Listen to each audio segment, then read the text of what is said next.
Hello student. तो BSc second year के अंतर्गत इससे लास्ट क्लास में हमने टॉपिक पढ़ा है भाई पुनधानी के बारे में। आज यहाँ पर जो अपना टॉपिक है वो है स्त्रीधानी। ठीक है, तो आज का अपना टॉपिक क्या है भाई? स्त्रीधानी, या हम इसको इंग्लिश में बात करें तो इसको बोलते हैं आर्केगोनियम।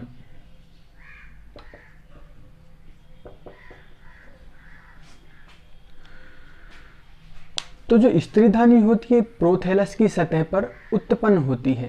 ठीक है भाई, किस पर? प्रोथैलस की सतह पर। और इसके हम संरचना की बात करें तो ये फ्लास्क के समान संरचना होती है। जो स्त्रीधानी होती है इसकी संरचना कैसी होती है भाई? फ्लास्क के समान। फ्लास्क आपने देखा होगा इस प्रकार लैब में कि इसका जो आधारी भाग होता है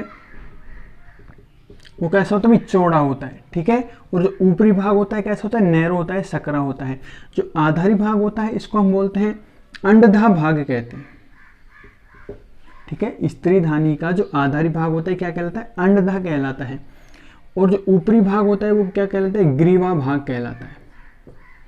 तो हम कह सकते हैं कि भाई जो स्त्रीधानी होती है दो भागों से मिलकर बनती है। कौन कौन सी? ग्रीवा भाग से और अंडधा भाग से। ठीक है, इसके अंदर जो कोशिकाएं होती हैं, ठीक है, जिसको हम बोलते हैं अंडधा नाल कोशिकाएं। ठीक है, और जो ग्रीवा भाग होता है, ग्रीवा भाग की जो कोशिकाएं होती है वो क्या बोलती हैं? ग्रीवा नाल सेल्स। ग्रीवा नाल सेल्स। ठीक है, और जो अंडधा जो भाग होता है, इस जो कोशिकाएं पाई थी इसमें कौन पाई जाती है? अंडधा नाल सेल्स। ठीक है, जो अंडधा नाल सेल्स होती हैं, जो अंडधा भाग होता है इसके बीच में क्या होता है? एक बड़ा एग होता है जिसको हम बोलते हैं अंड कहते हैं भाई। ठीक है, तो यहां तक समझ में आया?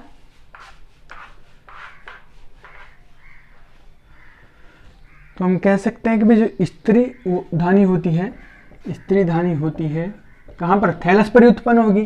तो स्त्रीधानी प्रोथैलस पर उत्पन्न होती है।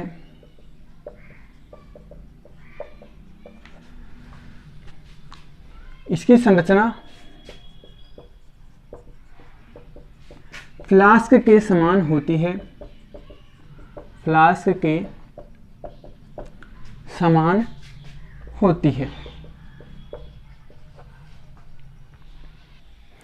उसके बाद हमें बताया जो स्त्रीधानी होती है कौन कौन से भाग में विभेदित होती है। तो स्त्रीधानी ग्रीवा भाग में व अंडधा भाग में विभेदित होती है या बटी हुई होती है। ऊपरी भाग मैंने बताया था कौन सा? ग्रीवा भाग। और जो नीचे का भाग होता है कौन सा? अंडधा भाग होता है। तो अंडधा क्या होता है? प्रोथैलस में धसा रहता है। अंडधा भाग प्रोथैलस में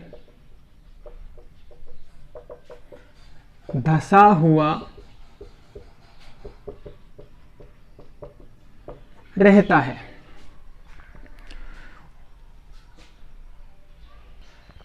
उसके बाद हमने बताया था कि भाई जो अंडधा जो नाल वाला भाग, इस प्रकार का हमने डायग्राम बनाया था।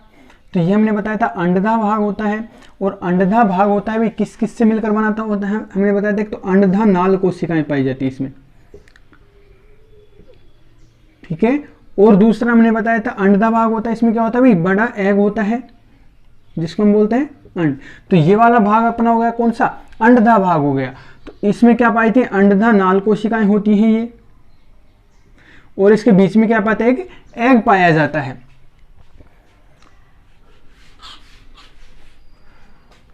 तो हम कह सकते हैं भाई जो अंडधा होती है, अंडधा में क्या होता है? अंडधा नाल कोशिका वह क्या होता है? बड़ा एग होता है, मतलब अंड होता है। और दूसरा हमने बताया था कि भाई क्या होता है? ग्रीवा भाग होता है ये वाला। अंडधा से ऊपर का पूरा भाग क्या होता है? ग्रीवा भाग होता है। और जो ग्रीवा भाग होता है इसमें क्या होता है? ग्रीवा नाल कोशिकाएं पाई जाती हैं। और इस संख्या में कितनी होती है? 4 होती है। तो ये 4 कोशिकाएं, ये कितनी कोशिकाएं भाई? 4 सेल्स द्वारा बना होता है। मतलब 4 सेल्स किसकी होती है? ग्रीवा नाल कोशिकाओं की, जो क्या बनाती है? ग्रीवा भाग बनाती है। तो ग्रीवा होती है 4 उदग्र कोशिकाओं की पंक्तियों से बनी होती है। इनकी जो प्रत्येक जो पंक्ति होती है, प्रत्येक पंक्ति में जो सेल्स की जो संख्या होती है, कोशिकाओं की जो संख्या होती है, वो निश्चित होती है।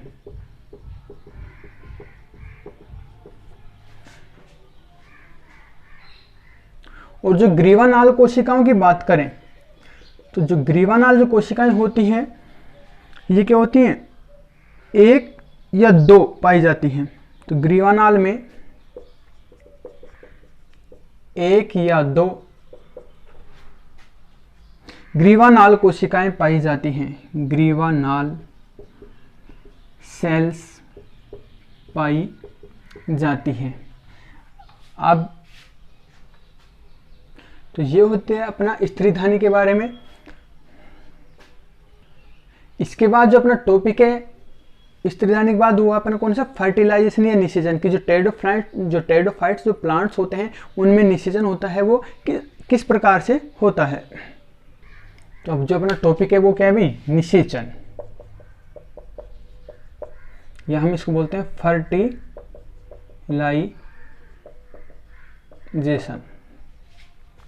तो निषेचन की बात करें तो हमने बताया था वो टेरिडोफाइट जो प्लांट्स होते हैं उनमें निषेचन के लिए क्या होता है, जल आवश्यक होता है। तो अभी हमने बात की थी स्त्रीधानी की, तो इसकी संरचना कुछ इस प्रकार की होती है। ये अपना ग्रीवा भाग होता है।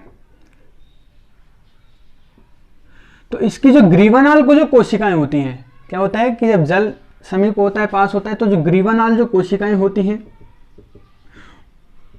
और जो अंडधानाल कोशिकाएं होती हैं, अंडधानाल सेल्स होती हैं, वो क्या करती है कि म्यूसिलेज पदार्थ का क्या करती है, सेक्रेशन करती है। किसका, श्लेष्मी पदार्थ का क्या करती है भाई, स्रावण करती है।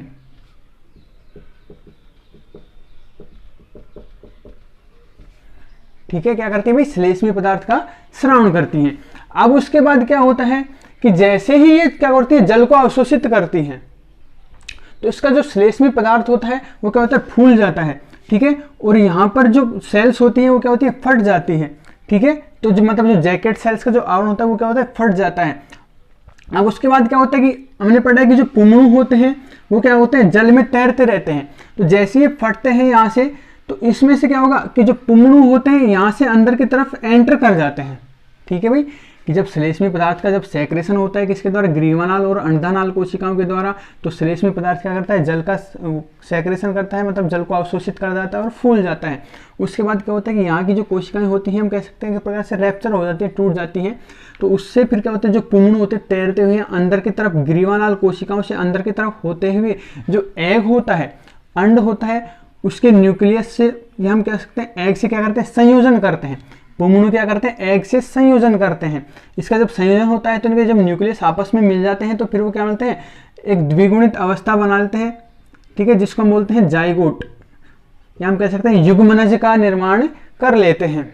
ठीक है भाई, पुमणु क्या होता है कि जो एग से मिलकर क्या बना लेता है, जाइगोट का निर्माण कर लेता है। और उसके बाद जो जाइगोट होता है क्या होता है, एक भित्ति बना लेता है, जिसको हम बोलते हैं ऊस्पोर या निषिक्तांड कहते हैं।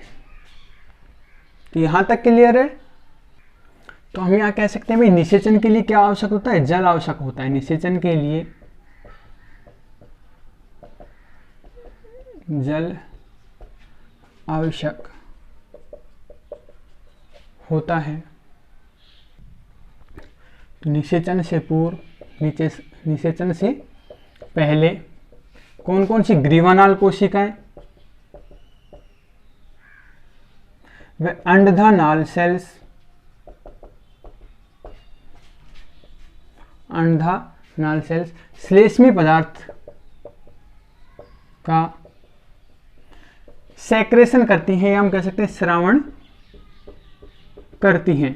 और जो श्लेष्मी पदार्थ होता है वो क्या करता है भाई, जल अवशोषित करके, श्लेष्मी पदार्थ जल अवशोषित करके फूल जाता है। ठीक है, जिससे क्या होता है कि जो ग्रीवा जो जैकेट कोशिकाएं, जिससे जो ग्रीवा की जो कोशिकाएं होती हैं, जैकेट सेल्स, क्या हो जाती हैं, अलग हो जाती हैं, या हम कह सकते हैं टूट जाती हैं। तो इस मार्ग से अनेक पुंगणु होते हैं, वो स्त्रीधानी के अंदर क्या कर जाते हैं, प्रवेश कर जाते हैं, प्रवेश कर जाते हैं, जिससे पुंगणु अंड से संयोजित होकर क्या बनाते हैं भाई, अभी बताया था, जब पुंगणु जब अंड से जब मिलते हैं आपस में तो क्या बनाते हैं, जाइगोट का निर्माण करते हैं, संयोजित होकर युग्मनज का निर्माण करते हैं। और उसके बाद हमने बताया था कि जब युग्मनज का निर्माण होता है तो वो अपने चारों तरफ क्या बनाता है, एक भित्ति बना लेता है। ठीक है, तो युग्मनज भित्ति निर्माण द्वारा निषिक्तांड का निर्माण करता है, या हम कह सकते हैं निषिक्तांड बनाता है। तो ये था अपना आज का टॉपिक स्त्रीधानी व फर्टिलाइजेशन के बारे में। इसके बाद जो अपनी जो नेक्स्ट क्लास होगी उसमें हम पढ़ेंगे कि भाई जो निषिक्तांड के निर्माण के बाद जो भ्रूण का परिवर्धन होता है वो किस प्रकार से पाया जाता है। तो नेक्स्ट क्लास में जो अपना टॉपिक है वो क्या है भाई, भ्रूण परिवर्धन।